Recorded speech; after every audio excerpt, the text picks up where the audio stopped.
درنو او قدرمندو لیدونکو السلام علیکم ورحمت الله وبرکاته. دا د یو ځل بیا تاسو ته په دې نوي ویډیو کې هرکلی کوم. په دې ویډیو کې به درته د داسې لیزر په اړه معلومات درکړو چې په هوا کې د لمس وړ لیکنې کوي.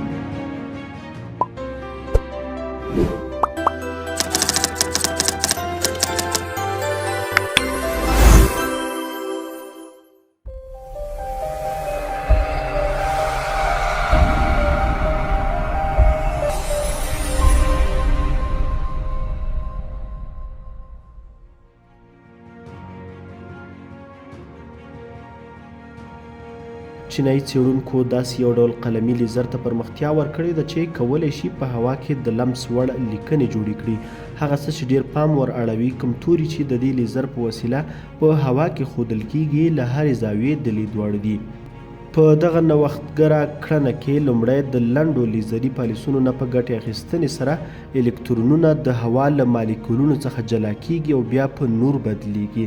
څېړونکي هیله لري چې په راتلونکي کې له دغه ټکنالوژۍ څخه بیلو برخو لکه د مغز انځور اخیستلو او کوانټومي محاسبو کې ګټه واخلي.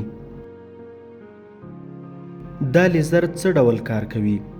کومې وړانګې چې د دغه ټکنالوژۍ په واسطه رامنځته کیږي د پلسونو په وسیله جوړیږي چې کولی شي یوازې څو فیمټو ثانیې دوام وکړي او همداشان د ښودلو لپاره یې 1 میلیون میګا واټ قدرت ته ضرورت دی چې د څېړونکو په وینا دغه کړنه ډېره انرژي نه مصرفوي او د ګټې اخیستنې لپاره خوندي ده.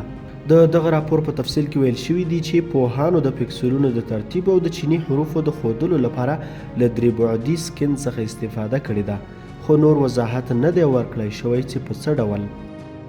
پوهان کې د تیز لیزر د پلټنځای مخکښ کای شویاندونګ وایي د دغې نوې دستګاه په وسیله کولی شو چې له کاغذ او جوهر پرته په هوا کې طراحي او ډیزاین وکړو.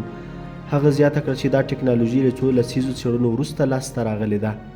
دوی دا ټکنالوژي په داسې حال کې وړاندې کړې ده چې څو هفتې مخکې د چین جمهور رئیس د دې هیواد په ووهان ښار کې د ټکنالوژۍ له مرکزونو څخه لیدنه کړې او ویلي وو چې د ټکنالوژۍ پرمختګ یوه مهمه اړتیا ده او باید پرمختګ پکې وشي.